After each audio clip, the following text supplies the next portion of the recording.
ഈശോ മിശിഹായ്ക്ക് സ്തുതിയായിരിക്കട്ടെ. ഇന്ന് ഞങ്ങൾ വായിക്കാൻ പോകുന്ന വചനം മത്തായി 26 മുതൽ 30 വരെയുള്ള തിരുവചനങ്ങളാണ്. എന്നോടുകൂടെ പങ്കുചേരുന്നവർക്കെല്ലാം എന്നോട് കൂടെ ആട്ടോ. യേശു ഈ വചനങ്ങളെല്ലാം അവസാനിപ്പിച്ച ശേഷം ശിഷ്യന്മാരോട് പറഞ്ഞു, 2 ദിവസം കഴിഞ്ഞ് പെസഹയാണെന്ന് നിങ്ങൾക്കറിയാമല്ലോ. മനുഷ്യപുത്രൻ ക്രൂശിക്കപ്പെടാനായി ഏൽപ്പിക്കപ്പെടും. പ്രധാന പുരോഹിതന്മാരും ജനപ്രമാണികളും കയ്യഫാസ് എന്നീ പേരായ പ്രധാന ആചാര്യൻ്റെ കൊട്ടാരത്തിൽ സമ്മേളിച്ച് യേശുവിനെ ചതിവിൽ പിടികൂടി വധിക്കേണ്ടത് എങ്ങനെയെന്ന് ആലോചിച്ചു.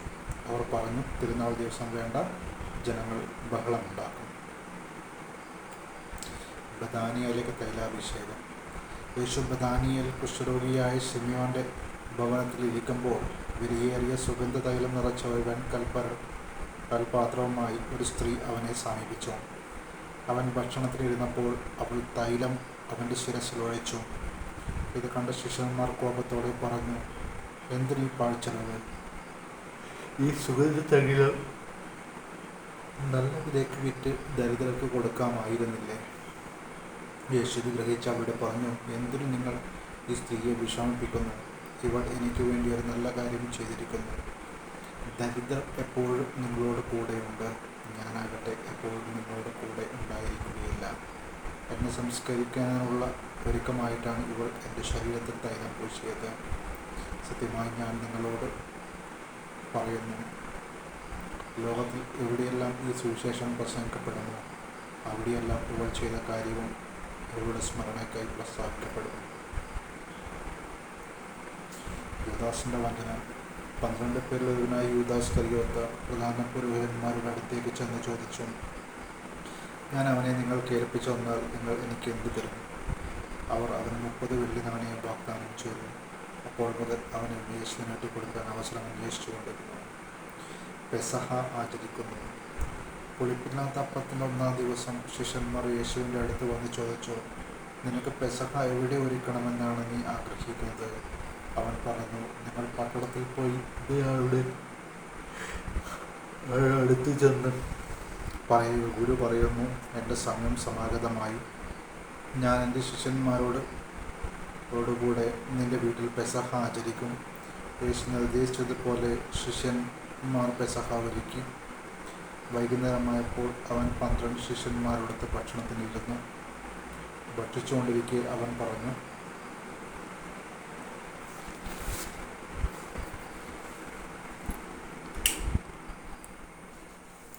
സത്യമായി ഞാൻ നിങ്ങളോട് പറയുന്നു, നിങ്ങളിൽ ഒരുവൻ എൻ്റെ ഒറ്റി കൊടുക്കുകയും. അവർ അതീവ ദുഃഖിതരായി, കർത്താവേ, അത് ഞാൻ അല്ലല്ലോ എന്ന് ഓരോരുത്തരും അവനോട് ചോദിക്കാൻ തുടങ്ങി. അവൻ പ്രതിവചിച്ചു, എന്നോടുകൂടെ പാത്രത്തിൽ കൈനോക്കുന്നവൻ എൻ്റെ ഒറ്റി കൊടുക്കും. മനുഷ്യപുത്രൻ എഴുതപ്പെട്ടിരിക്കുന്നത് പോലെ പോകുന്നു. എന്നാൽ മനുഷ്യപുത്രനെ ആരൊറ്റി കൊടുക്കുന്നുവോ അവന് ദുരിതം. ജനിക്കാതിരുന്നെങ്കിൽ അവന് നന്നായിരുന്നു. അവനെ ഒറ്റിക്കൊടുക്കാനിരുന്ന യൂദാസ് അവനോട് ചോദിച്ചു, ഗുരു, അത് ഞാനോ? അവൻ പറഞ്ഞു, നീ പറഞ്ഞു കഴിഞ്ഞു. അവർ ഭക്ഷിച്ചുകൊണ്ടിരുന്നപ്പോൾ യേശു അപ്പമെടുത്ത് ആശീർവദിച്ച് മുറിച്ച് ശിഷ്യന്മാർക്ക് കൊടുത്തുകൊണ്ട് അരുൾ ചെയ്തു, വാങ്ങി ഭക്ഷിക്കുവിൻ, ഇതെൻ്റെ ശരീരമാണ്. അനന്തരം പാനപാത്രം എടുത്ത് കൃതജ്ഞതാസ്തോത്രം ചെയ്ത് അവർക്ക് കൊടുത്തുകൊണ്ട് പറഞ്ഞു, നിങ്ങളെല്ലാവരും ഇതിൽ നിന്ന് പാനം ചെയ്യുവിൻ. ഇത് പാപമോചനത്തിന് അനേകർക്ക് വേണ്ടി ചിന്തപ്പെടുന്നതും ഉടമ്പടിയതുമായ എൻ്റെ രക്തമാണ്. ഞാൻ നിങ്ങളോട് പറയുന്നു, എൻ്റെ പിതാവിൻ്റെ രാജ്യത്തിൽ നിങ്ങളോടൊത്ത് നവമായി പാനം ചെയ്യുന്ന ദിവസം വരെ മുന്തിരിയുടെ ഫലത്തിൽ നിന്ന് ഞാൻ വീണ്ടും കുടിക്കുകയില്ല. സ്തോത്രഗീതം ആലപിച്ചതിന് ശേഷം അവർ ഒലിവുമലയിലേക്ക് പോയി. പത്രോസ് ഗുരുവിനെ നിഷേധിക്കും. യേശു അവരോട് പറഞ്ഞു, ഈ രാത്രി നിങ്ങളെല്ലാവരും എന്നിൽ ഇടറും. ഞാൻ ഇടയനെ അടിക്കും, ആടുകൾ ചിതറിപ്പോകും എന്ന് എഴുതപ്പെട്ടിരിക്കുന്നു. എന്നാൽ ഞാൻ ഉയർപ്പിക്കപ്പെട്ട ശേഷം നിങ്ങൾക്ക് മുമ്പേ ഗലീലയിലേക്ക് പോകും. അപ്പോൾ പത്രോസ് അവനോട് പറഞ്ഞു, എല്ലാവരും നിന്നിൽ ഇടറിയാലും ഞാൻ ഇടറുകയില്ല. യേശു പറഞ്ഞു, സത്യമായി ഞാൻ നിന്നോട് പറയുന്നു, ഈ രാത്രി കോഴി കൂകുന്നതിന് മുൻപേ നീ എന്നെ 3 പ്രാവശ്യം നിഷേധിച്ച് പറയും. പത്രോസ് പറഞ്ഞു, നിന്നോടുകൂടി മരിക്കേണ്ടി വന്നാൽ പോലും ഞാൻ നിന്നെ നിഷേധിക്കുകയില്ല. ഇങ്ങനെ തന്നെ മറ്റുള്ള ശിഷ്യന്മാരും പറഞ്ഞു. ഗെത്സമനിയിൽ പ്രാർത്ഥിക്കുന്നു. അനന്തരം യേശു അവരോടൊത്ത് ഗെത്സമനി എന്ന സ്ഥലത്തെത്തി. അവൻ ശിഷ്യന്മാരോട് പറഞ്ഞു, ഞാൻ പോയി പ്രാർത്ഥിക്കുവോളം നിങ്ങൾ ഇവിടെ ഇരിക്കുക. അവൻ പത്രോസിനെയും സെബദിയുടെ പുത്രന്മാരെയും കൂടെ കൊണ്ടുപോയി ദുഃഖിക്കാനും അസ്വസ്ഥനാകാനും തുടങ്ങി. അവൻ അവരോട് പറഞ്ഞു, നീ തീവ്ര ദുഃഖത്താൽ ഞാൻ മരണത്തോളം എത്തിയിരിക്കുന്നു. നിങ്ങൾ എന്നോട് ഉണർന്നിരിക്കുക. അവൻ അല്പദൂരം മുന്നോട്ട് ചെന്ന് കമിഴ്ന്നു വീണ് പ്രാർത്ഥിച്ചു, എൻ്റെ പിതാവേ, സാധ്യമെങ്കിൽ ഈ പാനപാത്രം എന്നിൽ നിന്ന് അകന്നു പോകട്ടെ. എങ്കിലും എൻ്റെ ഹിതം പോലെയല്ല, അവിടുത്തെ ഹിതം പോലെയാകട്ടെ. അനന്തരം അവൻ ശിഷ്യന്മാരുടെ അടുത്തേക്ക് വന്നു. അപ്പോൾ അവർ ഉറങ്ങുന്നത് കണ്ടു. അവൻ പത്രോസിനോട് ചോദിച്ചു, എന്നോടുകൂടെ 1 മണിക്കൂർ ഉണർന്നിരിക്കാൻ നിങ്ങൾക്ക് കഴിഞ്ഞില്ലേ? പ്രലോഭനത്തിൽ അകപ്പെടാതിരിക്കാൻ നിങ്ങൾ ഉണർന്നിരുന്ന് പ്രാർത്ഥിക്കുവിൻ. ആത്മാവ് സന്നദ്ധമെങ്കിലും ശരീരം ബലഹീനമാണ്. 2-ാം പ്രാവശ്യം അവൻ പോയി പ്രാർത്ഥിച്ചു, എൻ്റെ പിതാവേ, ഞാൻ കുടിക്കാതെ ഇത് കടന്നു പോയില്ലെങ്കിൽ അങ്ങയുടെ ഹിതം നിറവേറട്ടെ. അവൻ വീണ്ടും വന്നപ്പോൾ അവർ ഉറങ്ങുന്നത് കണ്ടു. അവരുടെ കണ്ണുകൾ നിദ്രാഭാരമുള്ളവയായിരുന്നു. അവൻ അവരെ വിട്ട് 3-ാം പ്രാവശ്യം പോയി അതേ പ്രാർത്ഥന ആവർത്തിച്ചു. പിന്നെ അവൻ ശിഷ്യന്മാരുടെ അടുത്ത് വന്ന് പറഞ്ഞു, നിങ്ങൾ ഇപ്പോഴും ഉറങ്ങി വിശ്രമിക്കുന്നുവോ? ഇതാ സമയം അടുത്തിരിക്കുന്നു. മനുഷ്യപുത്രൻ പാപികളുടെ കൈകളിൽ ഏൽപ്പിക്കപ്പെടുന്നു. എഴുന്നേൽക്കുവിൻ, നമുക്ക് പോകാം. എന്നെ ഒറ്റിക്കൊടുക്കുന്നവൻ അടുത്തെത്തിയിരിക്കുന്നു.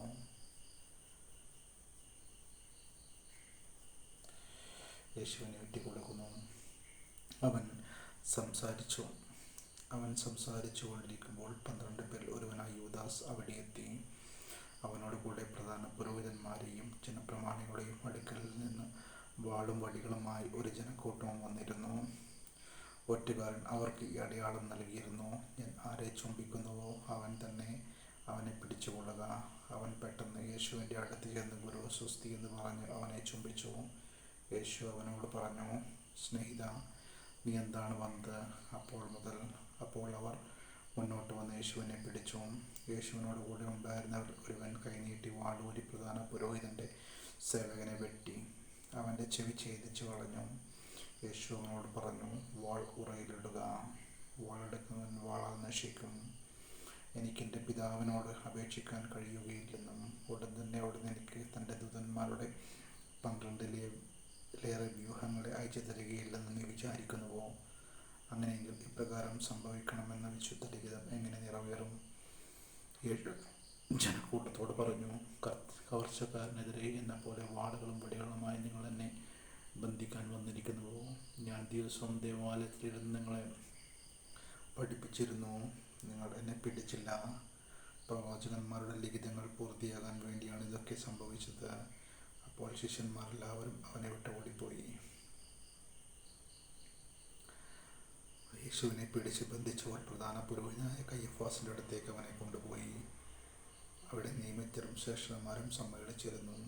പ്രധാന പുരോഹിതൻ്റെ മുറ്റം വരെ പത്രോസ് അവനെ അല്പദൂരമായി അനുഗമിച്ചു. അനന്തരം അവൻ അകത്ത് കടന്ന് അവസാനം എന്തെന്ന് കാണാൻ പരിചാരന്മാരുടെ കൂടെ ഇരുന്നു.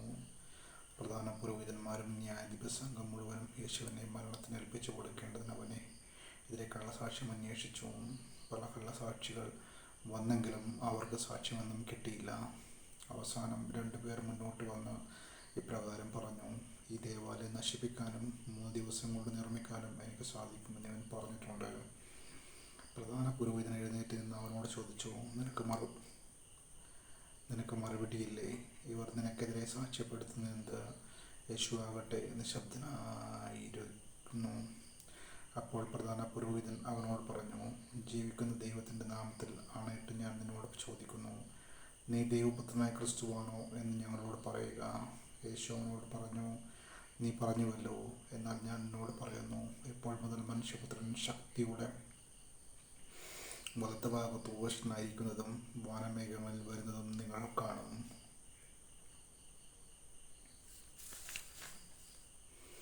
അപ്പോൾ പ്രധാന പുരോഹിതൻ മേലങ്കി കീറിക്കൊണ്ട് പറഞ്ഞു, ഇവൻ ദൈവദൂഷണം പറഞ്ഞിരിക്കുന്നു. എന്നീ സാക്ഷികളെ കൊണ്ട് നമുക്ക് എന്താവശ്യം?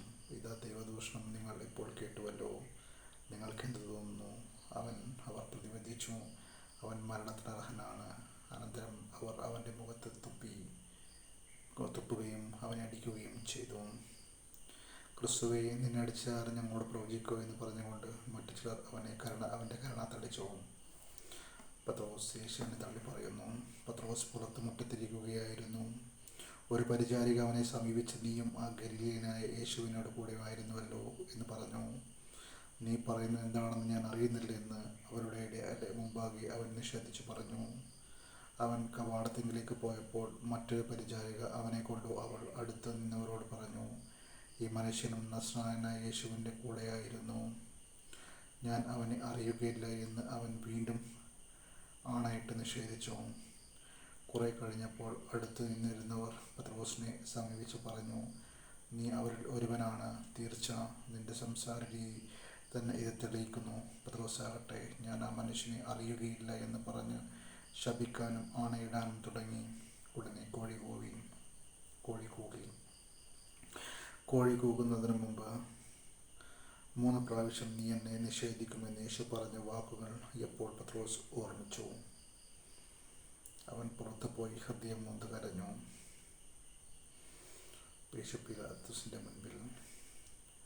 പ്രഭാതമായപ്പോൾ പ്രധാന പുരോഹിതന്മാരും ജനപ്രമാണികളും യേശുവിനെ വധിക്കേണ്ടതിങ്ങനെ അവരെ ആലോചന നടത്തി. അവർ അവനെ ബന്ധിച്ചു കൊണ്ടുപോയി ദേശാധിപതിയായ പീലാത്തോസിനെ ഏൽപ്പിച്ചു. യൂദാസിന്റെ അന്ത്യം. അവനെ ഒറ്റിക്കൊടുത്ത യൂദാസ് അവൻ ശിക്ഷയ്ക്ക് വിധിക്കപ്പെട്ടു എന്നറിഞ്ഞപ്പോൾ പശ്ചാത്തപിച്ചു. ആ 30 വെള്ളി നാണയങ്ങൾ പ്രധാന പുരോഹിതന്മാരെയും പ്രമാണികന്മാരെയും ഏൽപ്പിച്ചുകൊണ്ട് പറഞ്ഞു, നിഷ്കളങ്ക രക്തത്തെ ഒറ്റിക്കൊടുത്ത് ഞാൻ പാപം ചെയ്തിരിക്കുന്നു. അവർ അവനോട് പറഞ്ഞു, അതിന് ഞങ്ങൾക്കെന്ത്? അത് നിന്റെ കാര്യമാണ്. വെള്ളി നാണയങ്ങൾ ദേവാലയത്തിലേക്ക് വലിച്ചെറിഞ്ഞിട്ട് അവൻ പോയി കെട്ടി ഞാൻ ചത്തു. പ്രധാന പുരോഹിതന്മാർ ആ വെള്ളി നാണയങ്ങൾ എടുത്തുകൊണ്ട് പറഞ്ഞു, ഇത് രക്തത്തിൻ്റെ വയലാകിയാൽ ഭണ്ഡാരത്തിൽ നിക്ഷേപിക്കുന്നത് അനുവദനീയമല്ല. അതുകൊണ്ട് അവർ കൂടി ആലോചിച്ച് ആ പണം കൊടുത്ത് വിദേശിയെ സംസ്കരിക്കാൻ വേണ്ടി കുശവൻ്റെ പറമ്പ് വാങ്ങി. അതിന്നും രക്തത്തിൻ്റെ പറമ്പ് എന്നറിയപ്പെടുന്നു. പ്രവാചകനായ ജെറമിയ വഴി അരുൾ ചെയ്യപ്പെട്ടത് അപ്പോൾ പൂർത്തിയായി. അവൻ്റെ വിലയായി ഇസ്രായേൽ മക്കൾ നിശ്ചയിച്ച 30 വെള്ളി നാണയങ്ങളെ അടുത്ത് കർത്താവായ എന്നോട് കൽപ്പിച്ചതുപോലെ അവൻ കുശവൻ്റെ പറമ്പിനായി കൊടുത്തു. യേശു ദേശാധിപതിയുടെ മുൻപിൽ നിന്ന് ദേശാധിപതി ചോദിച്ചു, നീ യഹൂദന്മാരുടെ രാജാവാണോ? യേശു പറഞ്ഞു, നീ തന്നെ പറയുന്നുവല്ലോ. പ്രധാന പുരോഹിതന്മാരും ജനപ്രമാണികളും അവൻ്റെ മേൽ കുറ്റം ആരോപിച്ചപ്പോൾ അവൻ ഒരു മറുപടിയും പറഞ്ഞില്ല. പീലാത്തോസ് വീണ്ടും ചോദിച്ചു, അവർ എന്തെല്ലാം കാര്യങ്ങൾ നിനക്കെതിരെ സാക്ഷ്യപ്പെടുത്തുന്നു എന്ന് നീ കേൾക്കുന്നില്ലേ? എന്നാൽ അവൻ ഒരു ആരോപണത്തിന് പോലും മറുപടി പറഞ്ഞില്ല. തന്നിമിത്തം ദേശാധിപതി അത്യധികം ആശ്ചര്യപ്പെട്ടു. ജനക്കൂട്ടം ആഗ്രഹിക്കുന്ന ഒരു തടവുകാരനെ ദേശാധിപതി തിരുനാളിൽ അവർക്ക് വിട്ടുകൊടുക്കുക പതിവായിരുന്നു. അന്ന് അവർക്ക് ബറാബാസ് എന്ന് പേരുള്ള ഒരു കുപ്രസിദ്ധനായ ഒരു തടവ് പുള്ളി ഉണ്ടായിരുന്നു. അതുകൊണ്ട് അവർ ഒരുമിച്ച് കൂടിയപ്പോൾ പീലാത്തോസ് ചോദിച്ചു, ഞാൻ ആരെ വിട്ടുതരണമാണ് നിങ്ങൾ ആഗ്രഹിക്കുന്നത്? ബറാബാസിനെയോ ക്രിസ്തു എന്ന് വിളിക്കപ്പെടുന്ന യേശുവിനെയോ? അസൂയ നിമിത്തമാണ് അവർ അവനെ ഏൽപ്പിച്ചു കൊടുത്തതെന്ന് അവൻ അറിഞ്ഞിരുന്നു. മാത്രമല്ല, അവൻ ന്യായാസനത്തിൽ ഉപവിഷ്ടനായിരിക്കുമ്പോൾ അവൻ്റെ ഭാര്യ അവൻ്റെ അടുത്തേക്ക് ആളെ അറിയിച്ചു, ആ നീതിമാന്റെ കാര്യത്തിൽ ഇടപെടരുത്. അവൻ മൂലം സ്വപ്നത്തിൽ ഞാൻ ഇന്ന് വളരെ ക്ലേശിച്ചു. പ്രധാന പുരോഹിതന്മാരും പ്രമാണികളും ബറാബാസിനെ വിട്ടുതരാനും യേശുവിനെ നശിപ്പിക്കാനും ആവശ്യപ്പെടാൻ ജനങ്ങളെ പ്രേരിപ്പിച്ചു. ദേശാധിപതി വീണ്ടും അവരോട് ചോദിച്ചു, ഇവരിൽ ആരെ വിട്ടുതരണമാണ് നിങ്ങൾ ആഗ്രഹിക്കുന്നത്? അവൻ പറഞ്ഞു, ബറാബാസിനെ. പീലാത്തോസ് അവരോട് ചോദിച്ചു, അപ്പോൾ ക്രിസ്തു എന്ന് വിളിക്കപ്പെടുന്ന യേശുവിനെ ഞാൻ എന്ത് ചെയ്യണം? എല്ലാവരും പറഞ്ഞു, അവനെ ക്രൂശിക്കുക. അവൻ അവരോട് ചോദിച്ചു, അവൻ എന്ത് തിന്മയാണ് ചെയ്തത്? അപ്പോൾ അവർ കൂട്ടത്തിൽ ഉച്ചത്തിൽ വിളിച്ചു പറഞ്ഞു, അവനെ ക്രൂശിക്കുക. ബഹളം വർദ്ധിക്കുന്നല്ലാതെ പ്രയോജനമൊന്നും ഉണ്ടാകില്ലെന്നറിഞ്ഞ് മനസ്സിലാക്കിയ പീലാത്തോസ് വെള്ളമെടുത്ത് ജനങ്ങളുടെ മുൻപിൽ വെച്ച് കൈ കഴുകിക്കൊണ്ട് പറഞ്ഞു, ഈ നീതിമാന്റെ രക്തത്തിൽ എനിക്ക് പങ്കില്ല, അത് നിങ്ങളുടെ കാര്യമാണ്. അപ്പോൾ ജനം മുഴുവൻ മറുപടി പറഞ്ഞു, അവൻ്റെ രക്തം ഞങ്ങളുടെ മേലും ഞങ്ങളുടെ സന്തതികളുടെ മേലും ആയിക്കൊള്ളട്ടെ. അപ്പോൾ അവൻ ബറാബാസിനെ അവർക്ക് വിട്ടുകൊടുക്കുകയും യേശുവിനെ ചമ്മട്ടി കൊണ്ടടിക്കുകയും അടുപ്പിച്ച് ക്രൂശിക്കാൻ ഏൽപ്പിച്ചു കൊടുക്കുകയും ചെയ്തു. യേശുവിനെ പരിഹസിക്കുന്നു. അനന്തരം ദേശാധിപതിയുടെ പടയാളികൾ യേശുവിനെ പ്രത്തോറിയത്തിലേക്ക് കൊണ്ടുപോയി. സൈന്യവിഭാഗത്തെ മുഴുവൻ അവനെതിരെ അണിനിരത്തി. അവർ അവൻ്റെ വസ്ത്രം ഉരിഞ്ഞു മാറ്റി, ഒരു ചുമന്ന കുപ്പായം അണിയിച്ചു, ഒരു മുൾക്കിരീടം മെടഞ്ഞ് അവൻ്റെ ശിരസിൽ വച്ചു, വലതു കൈയിൽ ഒരു ഞാങ്ങണയും കൊടുത്തു. അവൻ്റെ മുൻപിൽ മുട്ടുകുത്തിക്കൊണ്ട് യഹൂദരുടെ രാജാവേ സ്വസ്തി എന്ന് പറഞ്ഞ് അവർ അവനെ പരിഹസിച്ചു. അവർ അവൻ്റെ മേൽ തുപ്പുകയും ഞാങ്ങണയെടുത്ത് അവൻ്റെ ശിരസിലടിക്കുകയും ചെയ്തു. അവനെ പരിഹസിച്ചതിന് ശേഷം പുറംകുപ്പായം അഴിച്ചു മാറ്റി അവൻ്റെ വസ്ത്രം വീണ്ടും ധരിപ്പിച്ച് കുരിശിൽ തറയ്ക്കാൻ കൊണ്ടുപോയി. അവർ പോകുന്ന വഴി ശിമിയോൻ എന്ന ഒരു കിരോനക്കാരനെ കണ്ടുമുട്ടി. യേശുവിൻ്റെ കുരിശ് ചുമക്കാൻ അവർ അവനെ നിർബന്ധിച്ചു. തലയോട്ടിയിടമെന്ന അർത്ഥമുള്ള ഗൂഗിൾ തായിലെത്തിയപ്പോൾ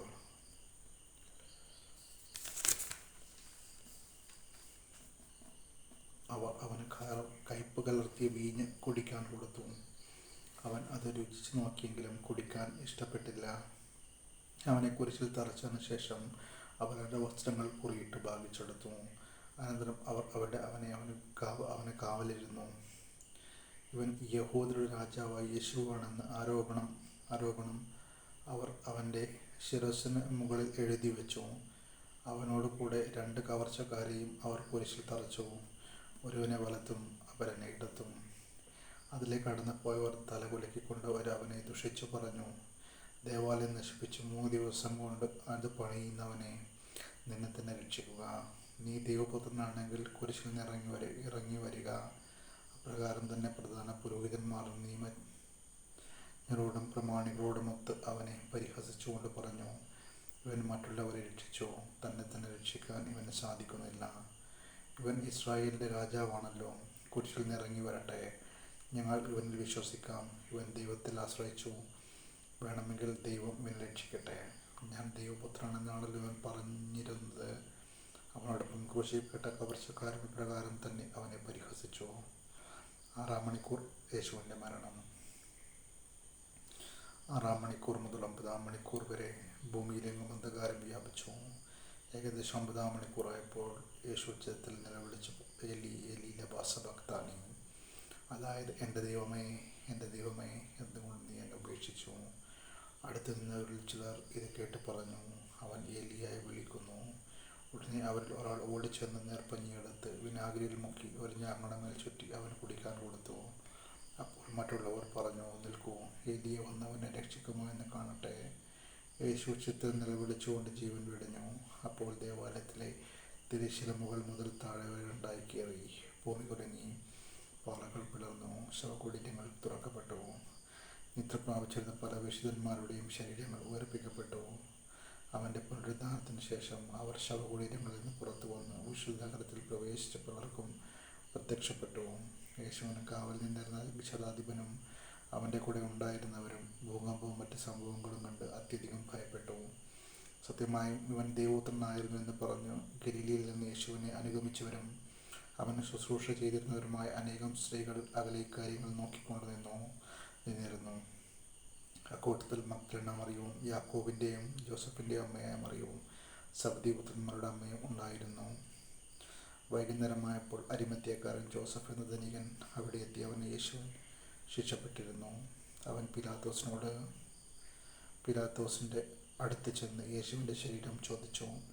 അതവൻ വിട്ടുകൊടുക്കാൻ പീലാത്തോസ് കൽപ്പിച്ചു. ജോസഫ് ശരീരമെടുത്ത് ശുചിയായ ഒരു തുണിയിൽ പൊതിഞ്ഞ് പാറയിൽ വെട്ടിയുണ്ടാക്കിയ തൻ്റെ പുതിയ കല്ലറയിൽ സംസ്കരിച്ചു. കല്ലറ വാതിക്കൽ ഒരു വലിയ കല്ലുരുട്ടി വെച്ച് അവൻ പോയി. മഗ്ദലന മറിയവും മറ്റേ മറിയവും ശവകുടീരത്തിന് സമീപമായി അവിടെയിരുന്നു. പിറ്റേ ദിവസം, അതായത് ഒരുക്കത്തിൻ്റെ പിറ്റേന്ന്, പ്രധാന പുരോഹിതന്മാരും ഫരിസേയരും പീലാത്തോസിൻ്റെ അടുക്കൽ ഒരുമിച്ച് കൂടി. അവർ പറഞ്ഞു, യജമാനനെ, 3 ദിവസം കഴിഞ്ഞ് ഞാൻ ഉയർത്തെഴുന്നേൽക്കുമെന്ന വഞ്ചകൻ ജീവിച്ചിരുന്നപ്പോൾ പറഞ്ഞത് ഞങ്ങൾ ഇപ്പോൾ ഓർമ്മിക്കുന്നു. അതിനാൽ 3-ാം ദിവസം വരെ ശവകുടീരത്തിന് കാവലേർപ്പെടുത്താൻ ആജ്ഞാപിക്കുക. അല്ലെങ്കിൽ അവൻ്റെ ശിഷ്യന്മാർ വന്ന്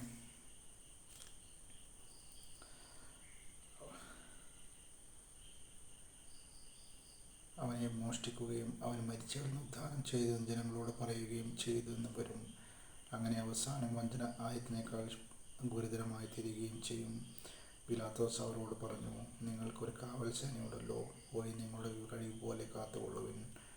അവർ പോയി കല്ലിന് മുദ്ര വെച്ച് കാവൽക്കാരെ നിർത്തി കല്ലറ ഭദ്രമാക്കി. പുനരുത്ഥാനം. സാപത്തിനു ശേഷം ആഴ്ചയുടെ 1-ാം ദിവസം രാവിലെ മഗ്ദലന മറിയവും മറ്റേ മറിയവും ശവകുടീരം സന്ദർശിക്കാൻ വന്നു. അപ്പോൾ വലിയൊരു ഭൂകമ്പമുണ്ടായി. കർത്താവിൻ്റെ ദൂതൻ സ്വർഗത്തിൽ നിന്നിറങ്ങി വന്ന് കല്ലുരുട്ടി മാറ്റി അതിൻ്റെ മേലിരുന്നു. അവൻ്റെ രൂപം മിന്നൽ പിണർ പോലെയായിരുന്നു, വസ്ത്രം മഞ്ഞ് പോലെ വെളുത്തതും.